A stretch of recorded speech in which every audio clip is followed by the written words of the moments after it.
rero ndabifata nk'aby'agaciro bikwiriye. Abaririmbyi nabo nyene Imana ibahezage, nabo nyene ni privilege Imana ibahaye yo gukorera papa wacu. Tukaza imbere y'ishengero ry'Imana tukariduza, twahimbaza Imana, tukabafasha kuduga kugira ngo babe sensible ku bwiza bw'Imana, babe sensible kuri presence ya Mpwemu Yera. Ni privilege dasanzwe Imana iduhaye. Rero ini dimanche ikurikira dimanche twahimbajemwo Pasika. Imana ishimwe. Dimanche ya mbere ikurikira iyo twahimbajemwo Pasika, iheruka yari iyo twahimbajemwo Pasika. Le message mfise ni espoir de Pâques. Imana ishimwe. Ivyizigiro bya Pasika. Iyo tuvuze Pasika twibuka ducelebra igihe umwami umuco wa Kirisi, igihe Yesu yaza akakomplisa la mission, agashitsa mission yamuzanye. Imana igihe yarema muri création, karema Adam na Eva, tout était parfait, ibintu byose byari bimeze neza. Imana ishimwe.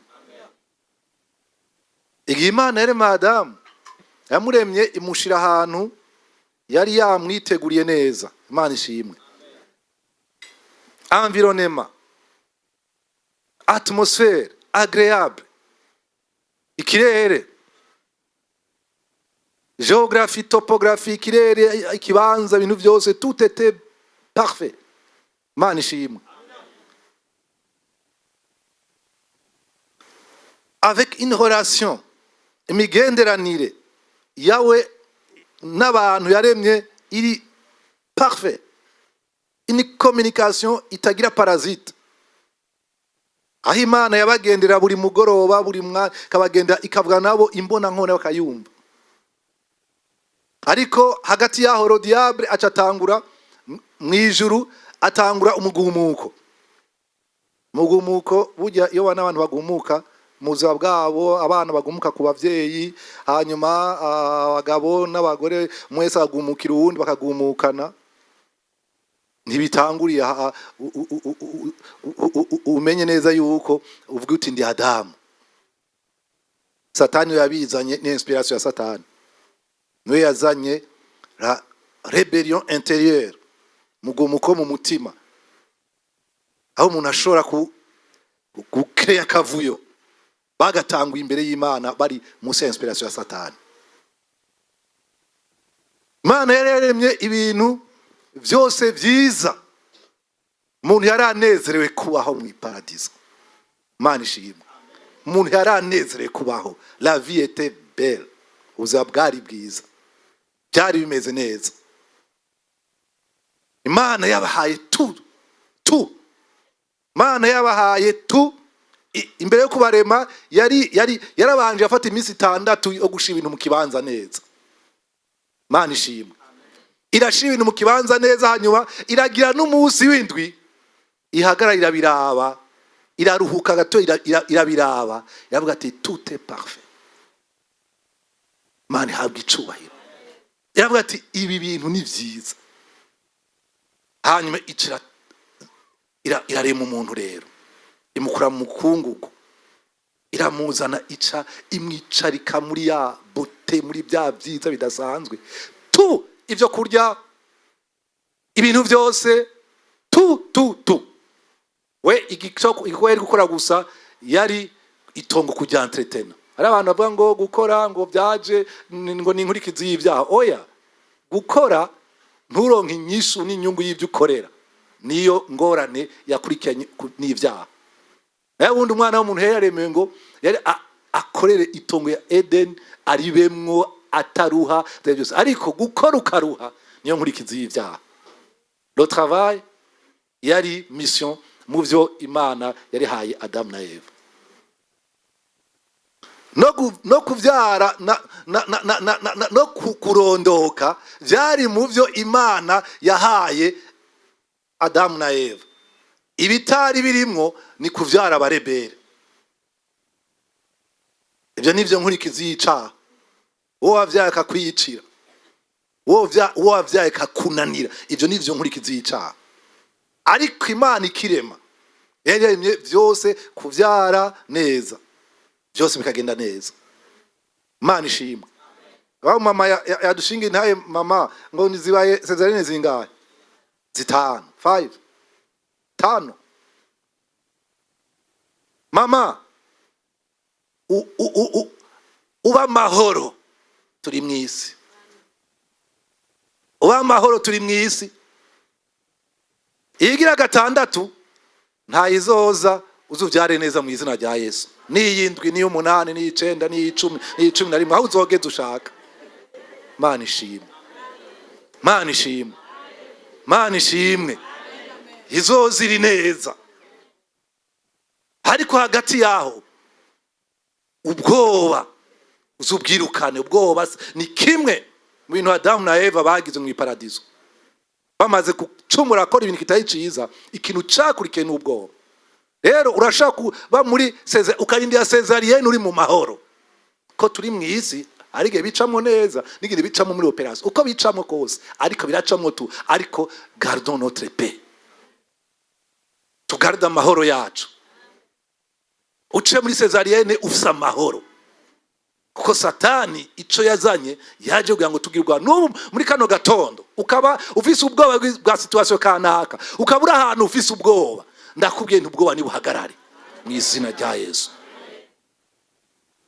Munabwo mu rukundo ruhinge usenda ubwoba kubwo bugendana n'igihano. Mane habwa icubahiro.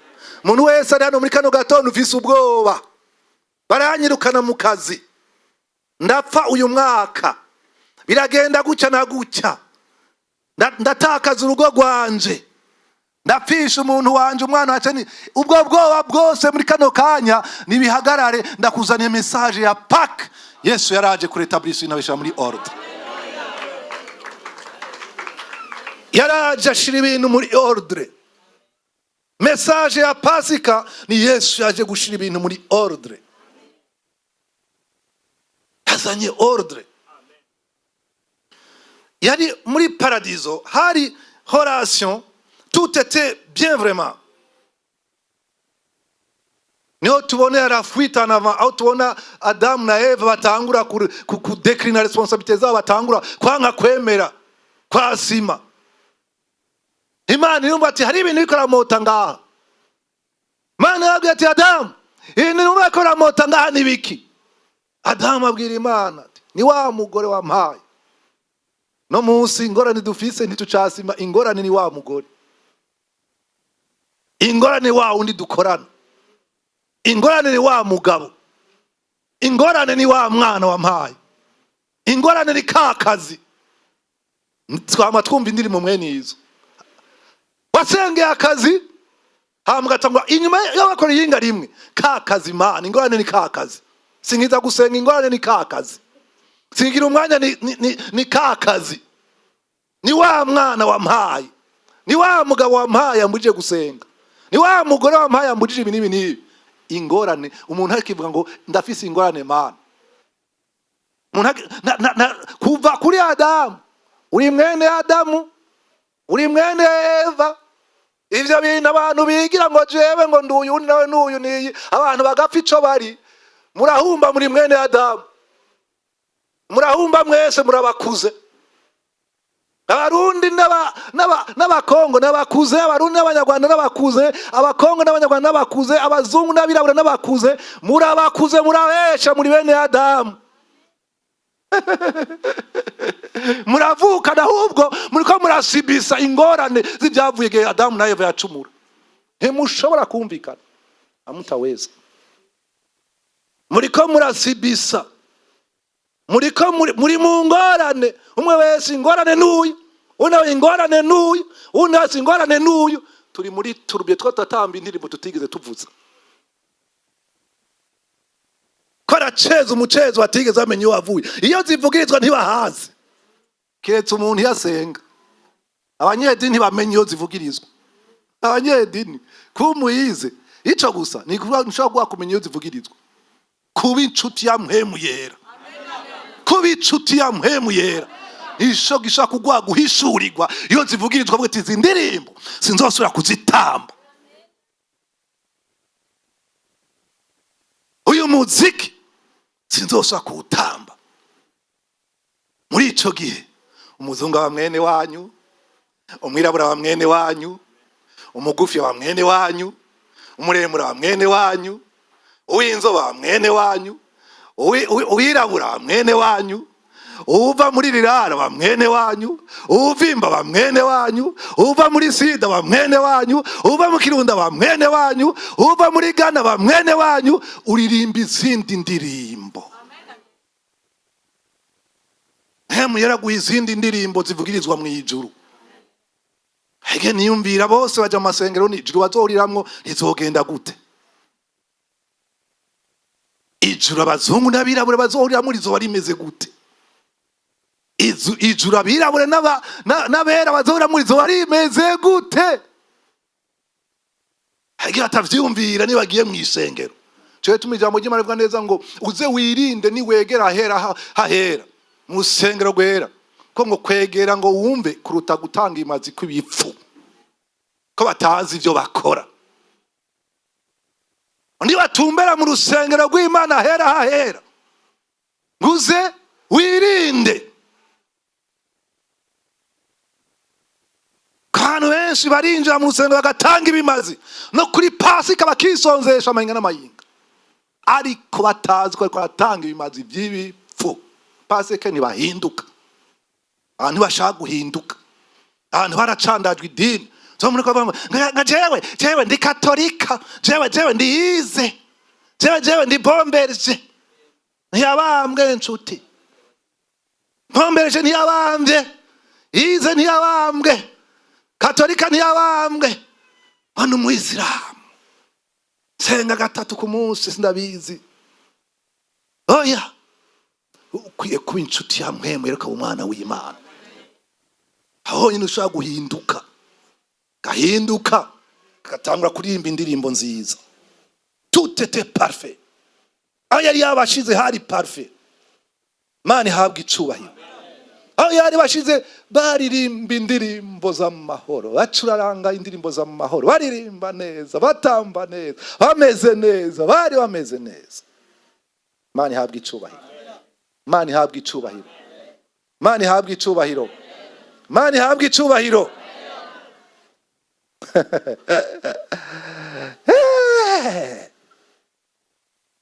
Bwana asifiwe sana. Byose byari bimeze neza. Esaya 53 here ku murongo wa mbere gushika ku murongo wa kabiri. Ni message ya Pasika. Bwira mugenzi ari ruhande yawe ati pastori Laurent akuzana message ya Pasika. Mushikizwe ubutumwa ntungabire ndagusabye. Ntungabire. Ninde yamenye inkuru zacu kandi ukuboko kuhoraho kwahishuriwe nde? Kuko yakuri imbere yiwe nk'ikironge. Mbega Etienne, wowe uzi indimi usarangura indimi linguistique sindabizi n'indi byose, ni kironge cyane ni kironge? Ikironge Mana ishimwe cyende umubo. Kuko yakuri imbere yiwe nk'ikironge kandi nk'agashami kava mu ivu rigadutse. Ntiyari afise ishusho nziza canke igikundiro, kandi aho twamubona ntiyari afise ubwiza bwotumye tumwipfuza. Amen. Yesu ntiyaje muri Pajero. Pajero nzo zigezweho, uhagezweho iki? Ze murahambwira washanda cari inyuma. Ageze bewide. Bamba barira. Zaravuyeho. Maza murabwira kasi ndavuga ibintu imbere y'abantu bateye imbere bagasanga agenda cari muri siècle passé. Yesu ngo yaje ko muna abantu batokwifuza. Personne. Nta muntu umwe yavuga ati uyu muntu azanya gakiza, nta numwe. Nta numwe yabihaye n'umwanya ngo avyumvireko. Bamwe bamwitana umunyagalilaya. Herode wewe yagombye kumudetruiza. akiri mu babebe. Uno munsi turiga ni Pasika, turiga. Herode yavuze ati ndamudetruiza uyo muntu yavutse, uwo mwami yavutse atari uwo nzi jewe. Ubwira ko byose Imana izobikubwira byose. Urinde we Imana ikubwira byose. Yesu ashimwe. Nta dini ryiza, nta ni dini ribi. Iribi ababi n'abaririmwo. Burya idini ryose ni ryiza, ababi n'abaririmwo. Ababi ni jewe nawe. Ari umuntu umwe yahunze ishengero ngo mwishengero ryanje mbamwo ngo ni ishengero ribi, ngiye mwishengero ryiza urahumba kuko hajye uvuye basigaye amahoro kuko ingorane yari wewe. Ahubwo ikibazo ni hajye ugiye.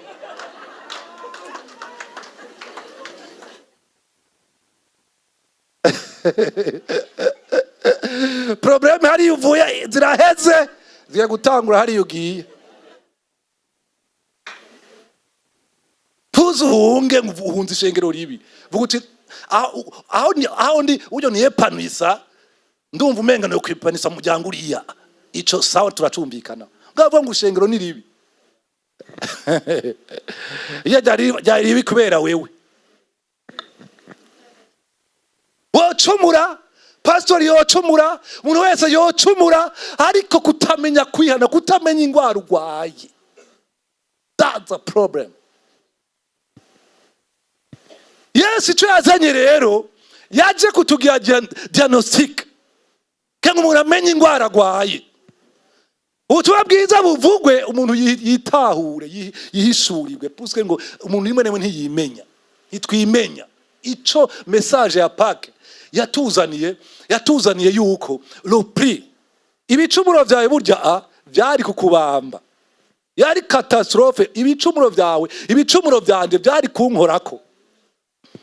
Ariko Yesu icamuzanye kwagira ngo ikiguzi utari gushaka gutanga agitange.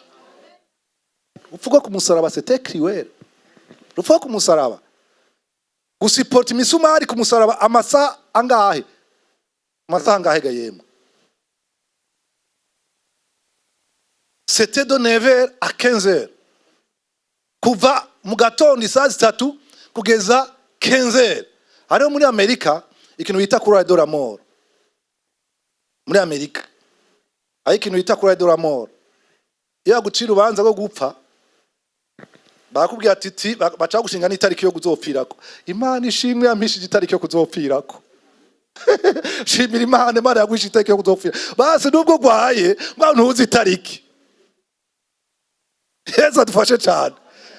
Nubwo gwaye wamusonga hahandi urakubita man ubwo ni ryari gaca yirika kwa specialiste naka cyangwa gatabaza mu Buhindi cyangwa bagira komisiyo medicale ukaja muri Amerika. Mugabo hagati yaho Imana ishimwe ko ntuzi itariki.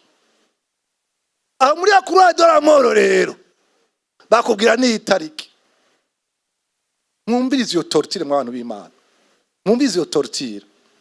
Bakubwira itariki uzogirako.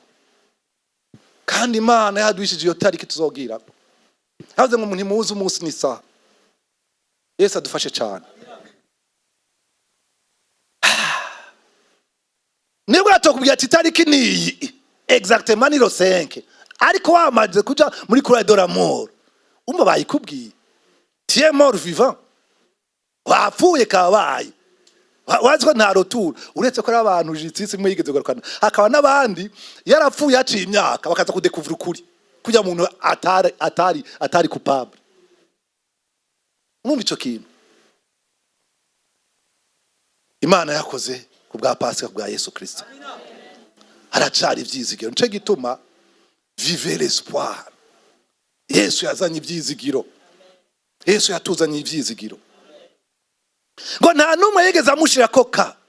Iyo hageze rero croix de la mort, iyo hageze ya tariki yawe zomva guhamagaye kujya mu gitanda kwambika amasheze electrique bakakwambika kujya mu chaise electrique kwambika imigozi n'iki byose amagasha munyega nkuba bye kaburagiye. Cyawumva rero kuba ahantu muri yo torture uzi yuko uzopfa itariki kanaka birabaje cyane. Yarakengegwa agahugwa n'abantu yari umunyamibabaro. Urabona aya majambo yitwa turayasoma, aya majambo, aya n'amajambo yitwa turasoma, n'amajambo se dusoma nk'indirimbo ariko tino medite pa, n'amajambo yitwa gisoma gicako wihuta kigisomwa ugisoma nk'indirimbo umenga naragisomye. Iyi ni nama verse nama chapitre dusanga tuzi ku mutwe. Yesu adufashe cyane, ariko utibazo utagirige ngo medite ko utamedita ko n'umwanya n'umwe. Mais c'est la base de la Pâque. Amajambo ya base amatwo kwibuka ico Yesu yakoze, twabana beza, twabantu beza, abantu beza vraiment twabana amahoro, abantu bo kwibuka ugira ngo ikibazo ni giti Yesu yamaritsweko, ikibazo nico Yesu yakoze. Yesu ashimwe cyane, Yesu ashimwe cyane, Yesu ashimwe cyane. Ikibazo si ugihaza ko Yesu atwambika, aduhamagara kwambara imisaraba, imwe ku ntoki, iyindi mwizosi, iyindi sindabizi tuyigenza. Bibaza ko Yesu ikibazo ari ico. Kuba umukristo no kwambara ivyo, kuba umukristo no kwambara ivyo, kumenga niho abantu bashyira importance. Bibaza ko umukristo uko ari umukristo, ko umukristo n'ugenda na Bibiliya. Bibiliya yanje ni Bibiliya ndasiyo nkunda gukoresha ngo igihe ngomba gusoma ijambo neza ngo ndari nogangize neza. Bibiliya niyo naronse ngikizwa haye 91. Bibiliya iyi nakoresha kuva ngikizwa, ndayicunga cyane nk'ucunga inzahabu. Ayi gikomeye si impapuro, gikomeye ni kirimo. Mana ishimwe. Kuko abantu idini ni ribi, iduha kuja mu maritme n'ibindi byose, ariko le fond gasanga twarayibagiye. Bibaza ko Yesu adusaba kwambara ama croix n'ibiki n'ibindi byose. Bibaza ko ari byo bimunezera kuzambara ahantu hose, hamgasigara ugenda ukuntu nka gahindura ingene uvuga, ugahindura ingene ugenda, ukamera gutya. Hypocrite. Gahindura n'imvugo, gahibongoza mu kuvuga be who you are. Bauri sempre hamutwereka ibikorwa byawe, utwereka ingendo yawe, utwereka ingene ubaha umugabo wawe, utwereka ingene ubaha umugore wawe, utwereka ingene ubaha papa wawe, utwereka ingene ubaha mama wawe, utwereka ingene ubaha abagukoresha, utwereka ingene wigenza muri societe, utwereka ibyo Yesu yahinduye. Ubwo uti kera nari uyu, no musi naho nduyu. Mana ico le fond nico niko ndavuga muri kano ka Pasika rero yatuzaniye le fond. Ngo lui qui était yari umwami w'abami. Igihe baza kumufata ngo yaraje baje kumufata, arabwira ati ni je murondera, ndi hano. Agize gucyo gusata bose hasi. Basa kandi abati muvyuka ni je murondera, ati hasi mu segonde. Aba Petero ko biraba, Yuda nawe ari ngaho, ati voilà, Yuda ari ngaho ati idiri nayikoze. Saint Bar ziko hapa kandi turayahera, nuko ndabibona imaci igari kiragenda turayarya basi. Marveza suri zatangwe no munsi. Idiri yatanguriye kuri Yesu. Kubita idiri umwana yitwa Yuda ati 30 bar ndamubazanira. Aho mudasana na Yuda gusa we nukurya imiliyoni. We yari 30 bar. Aho muri kino gihe barya imiliyoni. Barakurya neza ku miliyoni. Aho muri kino gihe 1 million, 2 million, 5 million, 10 million, 100 million anakudame. Kabisa. Mbere washaka kwa Mungu achambara ikoti kaje kwa pastor no kwa patiri. Narahezagiye patiri. Narahezagiye pastor. Usemba muri etage. Naramuriye namuheranye kandi. Murabizi.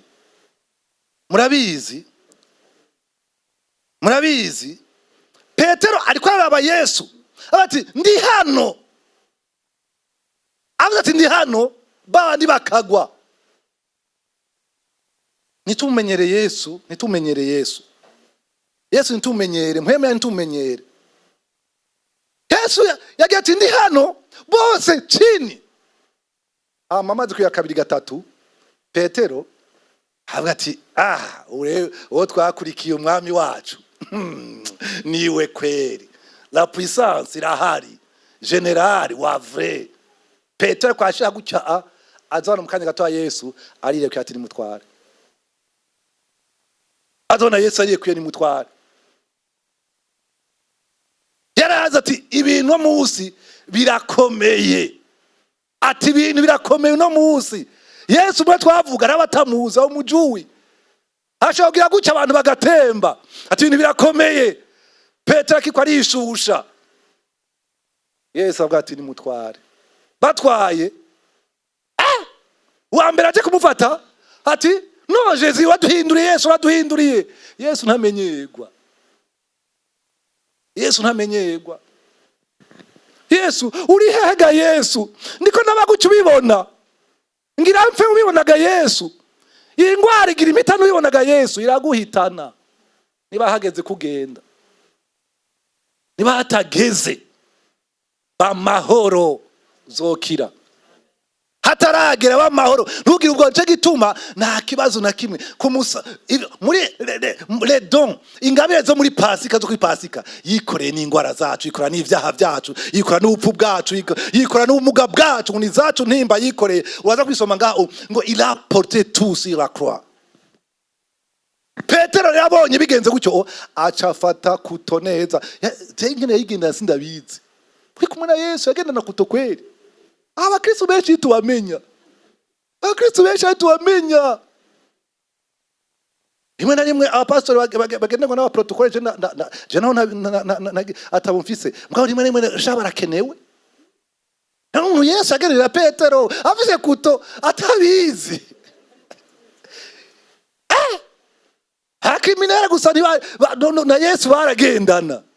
Petero kandi Yesu yarabazi. Yesu yarabazi. Petero ati ndakubwirega Yesu ni abandi boguta Yesu nzoguta. Yesu avuga ati wanguha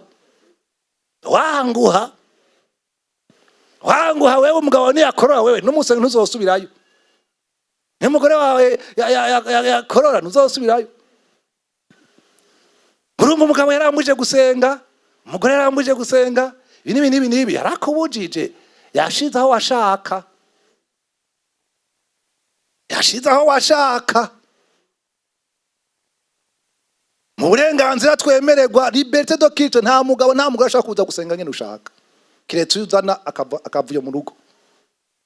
Nuko rimwe na rimwe iyo tutangiye no gusenga tuzatuvuga indimi umugabo atarazimenya. Banze umureke kumutwara kuri gwinshi. Rababababa umugabo abantu bica ingo zabo kubera rababababababa.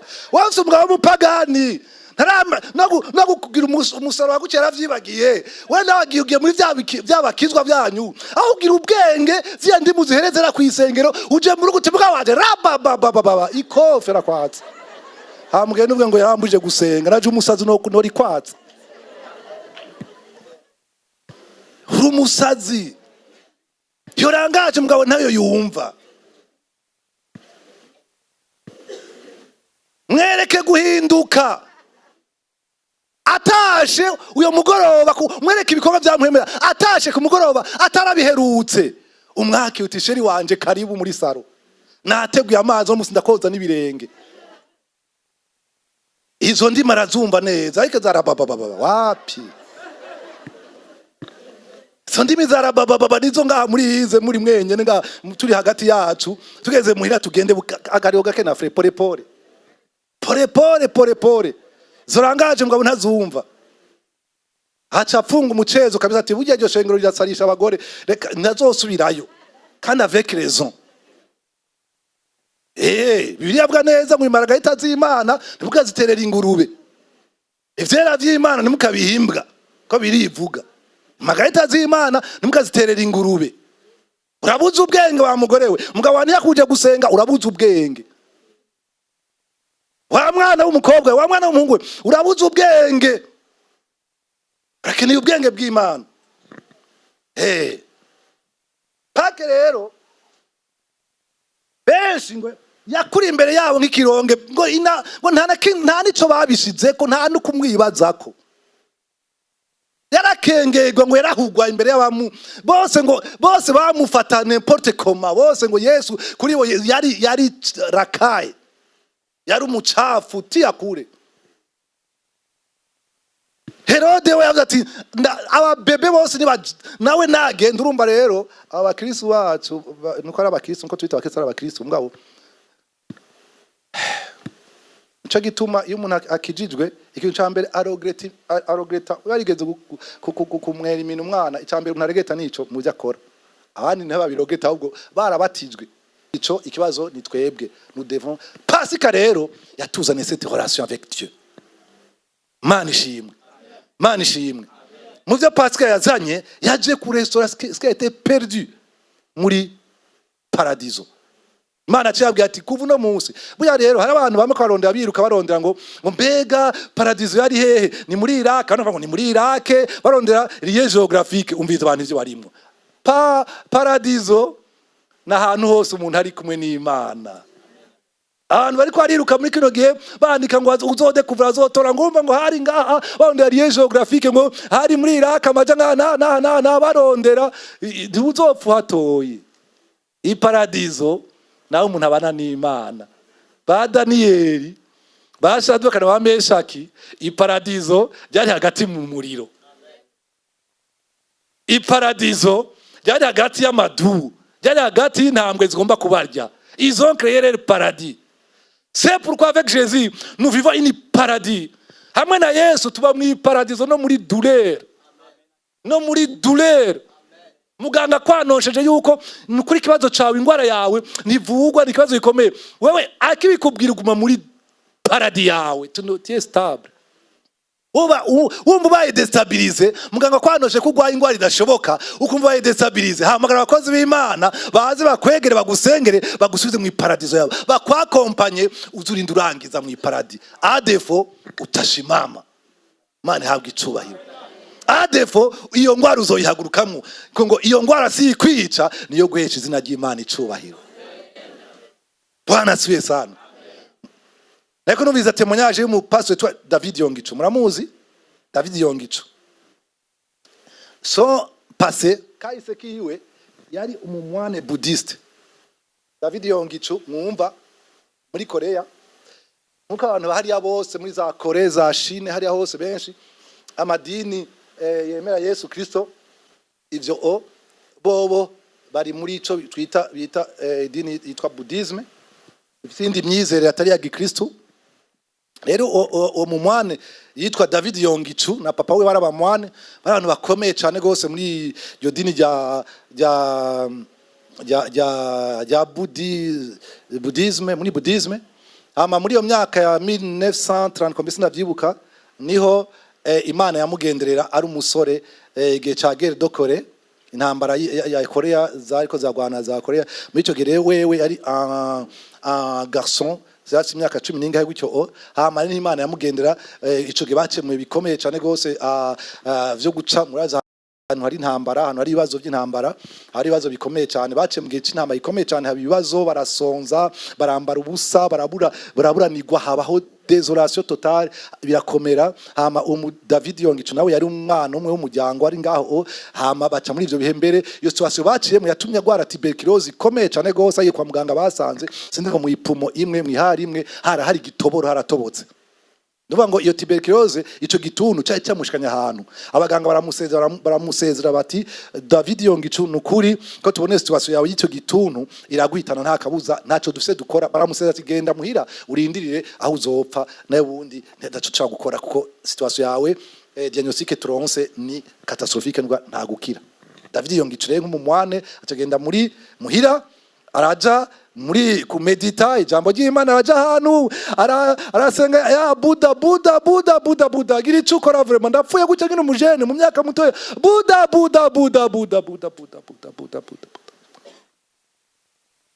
Buddha ntigira amatwi, ntigira amaso, ifise amaso ntibona, ifise amatwi ntiyumva, ifise amaguru ntigenda.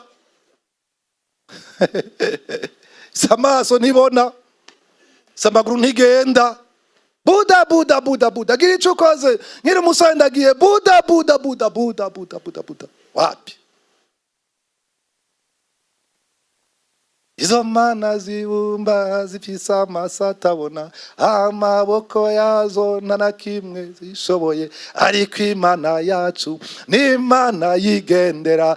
Imana mana, uri Imana mana, uri Imana mana, uri Imana nyamana. Izo mana zibumba zifise amaso atabona, amaguru yazo nta na kimwe ashoboye, ariko Imana yacu ni Imana yikorera.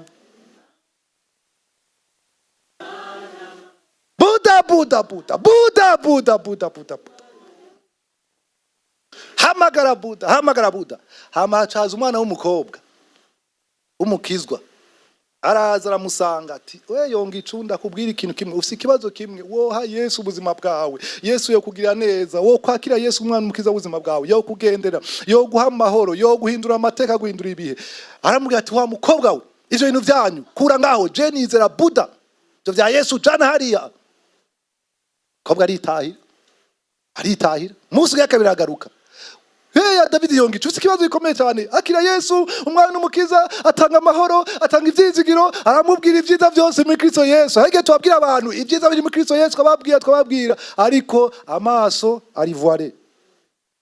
Arataha umunsi ya kabiri, umunsi ya gatatu agaruka. Hey, David yongi hari umwami yitwa Yesu, atanga amahoro, arakiza, arabohora, aravura, arakiza, aratabara, arahindura amateka, arahindura ibihe. Ewe David yongi umwizera uwo mwami. Wapi? Ataka mukobwa ko yarafise umutwaro, mukobwa ko yarafise umutwaro, haguma asubiraho ntiyamurekura, ntiyamurasha. Bantu b'Imana, rimwe na rimwe abantu bakeneye ko tuguma persevera kubera urukundo, tugasengera abantu, tugapersevera kubera urukundo, kuko hariho benshi bagiye bataba kubera twensiste. Yesu ashimwe cyane. Are insista, arambwira ati nyabuna David yongicu umunsi ugira gatanu, umunsi ugira gatanu, David wa mukobwa araza, ashitse noneho ariko aramuganiriza, ariko aravuga ati David ndagusabye, Yesu niko nakubwira ni Yesu agira neza, ni umwami ahambaye mwiza, ibidashobokera abantu imbere yabo birashoboka. Iyo ndi muramenga twayiririmbye, ibidashoboka ku Mana, ku abantu, ku Mana birashoboka. David izera uwo mwami, araguha amahoro, araguha ivyizwa vya kazoza, araguhindura amateka. David umukobwa aramubwira gusha nta Mose uzakoroka. David abonye Mose azakorotse wa mukobwa, arambwira ati wa mukobwa ngo akibonye amaso Mose ko arakoroka ku maso yiwe, ngo acumba David arakozwe ko cyane. Bwana dusaidie sana, Yesu adufashe cyane gose. Tuzohindura guta abantu aho kugira umutwaro tubaririra. Abantu bahanze batubona twe turi mu fighting atagira akamaro, batwumva turi mu nsaku dusazuka dusakuzanya, batwumva turi abantu muri societe aho turi ntaye dufise cyo kutuma yo baresha ngo abantu b'Imana ntaco tubaha. Nitwensisa tubabwira ubutumwa bwiza, tubasengera. Imana dufashe cyane gose. David abonye umwana w'umukobwa ari amosozi,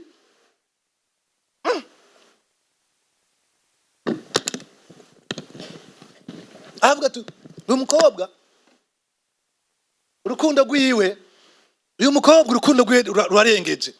Acambwira ati David ndakubwiza ukuri ga David, kubwayo Maria yawe. Abwiye uwo mukobwa ati mademoiselle, kubwayo Maria yawe, Yesu ndamwizeye kubwawe. Ntiyamwizeye kubwiwe, yavuze ati ndamwizeye kubwawe, ndaguhoza ayo marira. Tu n'as jamais insisté, tu n'as jamais insisté pour ton mari, tu n'as jamais insisté pour ta femme. Tegera insista, tukomeze twensiste bantu b'Imana, ko abantu bari voire, bari tellement voire, bari kumwiza igihuzu gikingire mu maso abantu, ariko harigeze ko turira tukabarira abantu b'Imana ngo bahure n'uwo Yesu Kristo. Natwe tuzi neza yuko ari yo solution ya nyuma nziza iruta izindi zose wowe umuntu. Yesu ashimwe, adufashe cyane.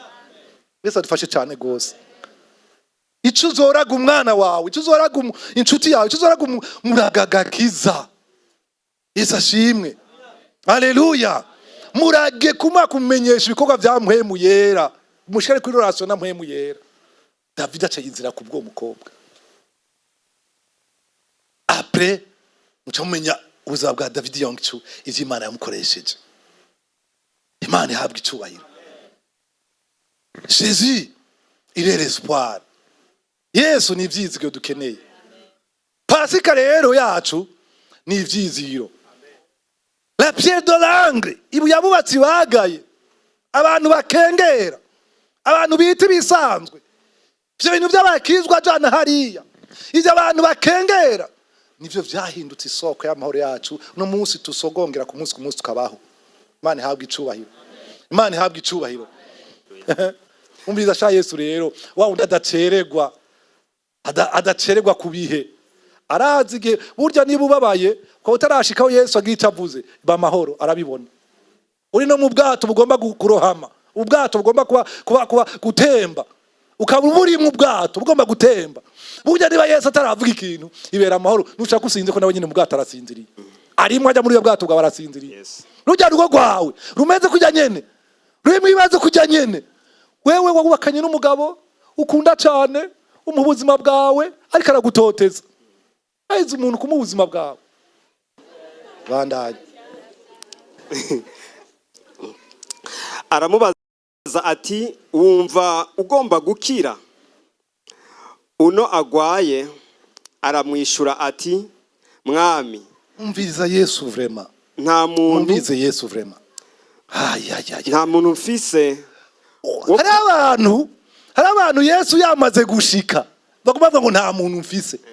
Ayo majambo ndakumvye kuyumva mu bakristo n'ishengero ngo hariya nta muntu mfiseyo, ngo mbega nta muntu. Ariko rimwe na rimwe izo ntege nke zacu. Erega uriya muntu ari hariya gufasha, atari Yesu yamugendereye ntashaka kugufasha. Yo kwibagira kandi akuzi ukanamutumbera akakwikawusha. Ujye imbere kugira umuntu ke kubanza kugira Yesu. Voilà le message de Pâques. Jésus est venu ngo kubera umuntu. Luka 13 umurongo wa 39. Umwe mu nkozi z'ibibi zibambwe. Yesu abana yabambanya n'inkozi z'ibibi vraiment. Ils l'ont confondu. Gushaka mutabanya ils ont essayé de le confondre. Baramutitura umwana w'Imana, umugororotsi wera. O isi yari ifise kw'ivyizigiro. Baramutitura, bamugira yondo, bamumanika hagati y'ibisuma bibiri by'abambuzi. Regarde ingene twebwe agakiza abantu agakiza bagakengera bagasuzugura bakadusuzugura n'ivyo twizera, kandi agakiza kaba n'abantu kugira ngo isi yabo barimo ibagendekere neza. Abantu bari bakeneye Imana. Amahoro abantu barondera bari bakeneye ku Mana, kuko amahoro abantu barondera hamwe Imana yo amahoro abantu mwese ugiti ciwe. Amahoro bo yahana nta wundi yose akwima amahoro mugenzi wiwe. Amahoro tuyarondera kuko tuyarondera hatariho. Amahoro ntaboneka ava handi, amahoro aboneka ava ku Mana. La paix, le prince de la paix ni wazana amahoro. Y'abantu baronse le prince de la paix bakamumenya, arunga akahuza abantu.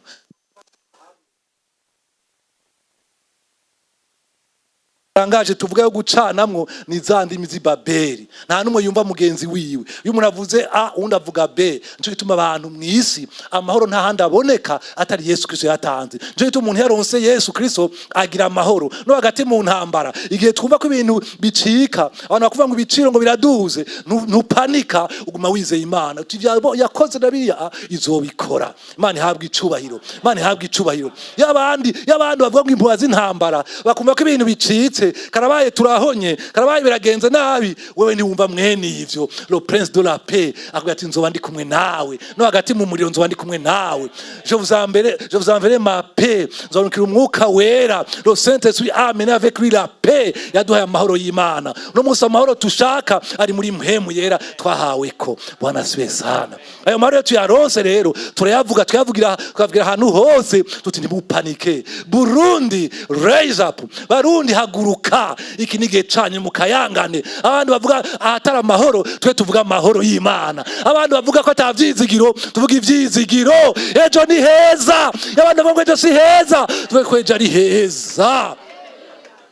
Twe twiteza amahoro, ntitwiteze kurimbuka. Twe twiteza amahoro atangwa n'Imana, kandi zokwatura amahoro. Ijambo ryacu ngo tuvuge ku magufa yumye, aho ibintu bidashoboka ejo bizoshoboka.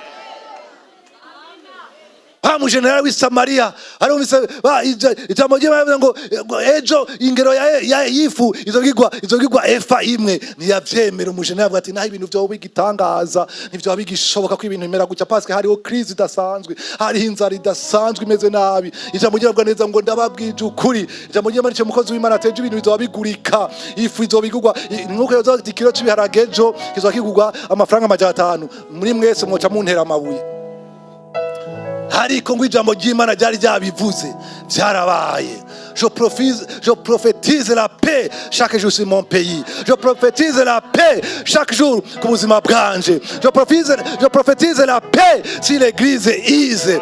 Nama natura amahoro, nzokaba natura amahoro. Mwatura amahoro ku muryango wawe, watura amahoro ku bana bawe, watura amahoro ku kazi kawe. Hari abantu bavuma akazi kabo, babona muri kino gihe ko biragenda neza bakakavuma. Reka kuvuma akazi kawe ugashitse ukature kwa amahoro. Reka kubona abantu babagabanya mu kazi nawe uvuye ngo ni ibintu bisanzwe. Atura amahoro ahubwo bagaruke n'abavuye mu kazi. Ejo ni heza, nitwizera Imana izobikora. Amen. Amen, amen. Turangirizaho adusomera umurongo.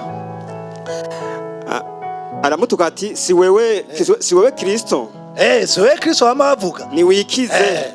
Natwe dukize. Ariko uwa kabiri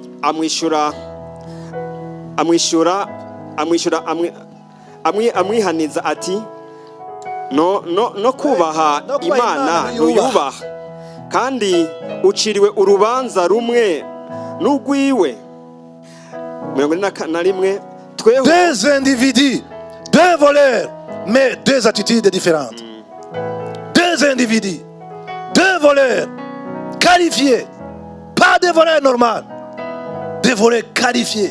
Ce n'étaient pas normaux, c'était des voleurs qualifiés.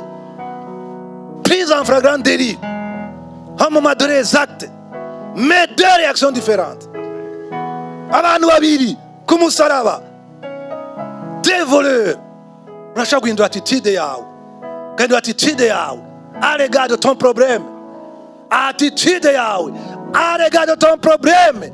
Kabila ati malgré le problème, je suis avec Dieu. Malgré que la situation est compliquée, mais j'ai le vrai Dieu, le Dieu d'Israël.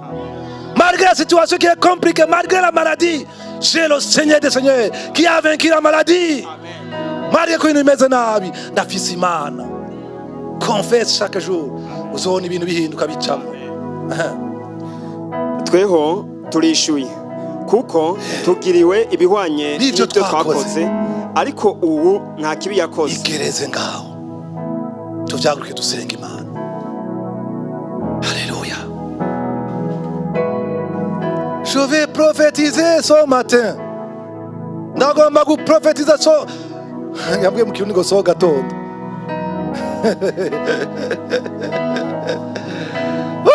Hallelujah. Mani habwa icubahiro. Naho nakubwire inshuti yanje, ndagomba guprofetiza. Sindi mu profete mugabo ndagomba guprofetiza nishigiye ku ijambo ry'Imana. Nahawe no munsi message ya Pâques. Mani habwa icubahiro. Witeze iki? Hindura logiciel. Witeze ko ibintu biba bibi. oyaye vugira kuri ayo magufa, vugira kuri situation. We shall never die. Ntituzopfa, tuzokwamamaza ishimwe ryaduhamagaye. Turiho turaba Imana. Profetiza la guérison. Aguma watura urupfu, watura ibintu kwa compliqué. Confessa ko bizogenda neza. Profetiza kuba umutwe kutazoba umurizo. Profetiza yuko ibintu byawe byo bizogenda neza. Ijambo ry'Imana rimwe tubwira Abisirayeli, haje bavuga ngo twabonye ngo ibigatanya mu gihugu twagiye ku explora, ngo twasanze ari ibigatanya, ngo imbere yabo ngo twasanze turi nk'inzige. Ijambo ry'Imana ngo ngivyo mwiyaturiye ko niko bizoba bako nyene. Ce que vous confessez, ivyo mwatura niko bizoba bako nyene. Ariko abagabo babiri b'abanyabwenge b'abahizi, Karebo na Joshua bamubwiye ati, twabonye kuko reka kutuka Imana mwana w'Imana, yagutetereza Imana yacu. Ego twabonye ko ari bigatanya, twabonye ko ari abagabo b'ibijunja b'ibijea, ariko nitwahimbara Imana igihugu izokiduha ngo tuzobarya bwa mutsima. Bwana asifiwe sana. Nawe uti niwahimbara Imana, himbara Imana, situation yanje izoba décantée. Ma situation sera décantée. Imana izoyihindura niwubaha Imana. Je confesse cela ce matin. Kono mutaga na vyatuye yuko Imana igufise ku mugambi, yuko Imana ikuzi kandi ikuzi. Yesu ari ruhande yakubwiye ati ntugire ubwoba, reka gutinya, yagutinya, kagutinya ntutinye. Kadusenge Imana tariki ibiganza byacu. Sinzi situation yawe, sinzi ikibazo cawe, kabufise ibintu bigenda neza, duza umutima wawe ishimwe yidwe ku Mana. Kabufise cyo waje gusengera, basenga mu kano gatondo, izigira Imana. Iyo Mana narayibonye jewe, sinabazane ngaha amateori, nabazane Imana nabonye deje nyene nikoreyeko. Imana yayindi nyene mubwirwa hano, yayindi Imana ya mama Apotre, yayindi Imana ya mama Liliane, yayindi Imana ya mama Elfrida, yayindi Imana ya Bishop Haja, ya Mana Etienne, Pastor Etienne, ya Mana yawe, ya Mana yanje. None aje kukubwira yuko ishaka gucinza n'atari inzira, ikangwa n'ubwije, ikangwa n'ibidashoboka. Ni Imana izikwicira inzira, ni Imana izikwicira inzira. Uhoraho Mana yacu kuri uno mutaga, kuri uno mutaga Mwami, turi hano Mwami kubw'ijambo ryawe. Wavuze twakumvise, wavuze nta mitiragaro yaturagaye. Dieu le vrai Dieu, we Mana nyamana, ya Mana ya Israeli, ya Mana imwe yasanga ihanga rya Israeli bari imbere y'ikiyaga. Ikiyaga kibahagaze imbere nka obstacle, ikiyaga gihagaze imbere yabo nk'ikibazo nka mille barriere ya mille, ivuga ngo ntibishoboka, ibintu birarangiye. Ariko mukanya isase ugaga ukabwira Mose, urabwira Mose uti akira iyo nkoni ufise iki mu kuboko kwawe. Mose era pauvre, Mose era afise agakoni mu kuboko, ntiyarazi neza yuko ijambo ry'Imana rishobora guhindura inkoni yo mu kuboko igaca inzira ahantu hari ibyago, ahantu ibyago biko birideklara, ahantu ekatombe riko birideklara, ahantu ibintu biyangaye. Ariko kubwa geste y'agakoni gusa gaherekejwe n'ijambo ry'Imana, Mose agatambika imbere y'ikiyaga, uko ijambo ry'Imana ryamubwiye, ikiyaga kiriyugurura. Ndabona muri kano kanya Mwami, umwe canke undi yizeye ijambo ryawe kano gatondo Mwami kuno mutaga Mwami, kubera iryo jambo ryawe yizeye Mwami, ndabona ikiyaga cugurutse, ndabona ikiyaga cugurutse mwene data, ndabona obstacle kuvuye imbere n'izina rya Yesu Kristo. Ari abantu muri kano kanya obstacle yari yagaze imbere yabo iriko irakinjura, iriko irakinjura, obstacle kirakinjura. Igihome cyari kigwagaze imbere ndabona cyo kirashonga, cyo kirakinjura kikubisa, cyo kirakubisa igihome cyari kigwagaze imbere, igihome cyari kiguhagaze imbere ndabona gikinjura, ndabona gikinjura mu izina rya Yesu, mu izina rya Yesu. Mpwemu yera ariko arashongesha igihome cyari kiguhagaze imbere. Mpwemu yera akubere byose muri byose na hose. Amahoro y'Imana bane namwe, amahoro y'Imana bane namwe, amahoro y'Imana bane namwe. Azana amahoro mu miryango yanyu, azana amahoro mu ngo zanyu, akumvikanisha n'abiwawe mwatandukanye, akumvikanisha n'abana bawe, akumvikanisha n'umugabo wawe, akumvikanisha n'umugore wawe. Mpwemu yera kubere muri byose, akuzane ambiance nziza mu rugo rwawe, akuzane ambiance nziza mu kazi kawe, uruhombo ruhagarare, igihe cy'uburumbuke kiraje. Mpwemu yera kubera inyishu, avyure business yawe, avyure akazi kawe, aho amaze igihe atacuronka uyu munsi akugenderere nawe ugira icuronka. Amapromosi yaze ku bana b'Imana, igihe cy'inyishu kibaze ko witega ivyiza ntiwitega ibibi. Que la grâce de Dieu soit avec vous aujourd'hui éternellement. Amen.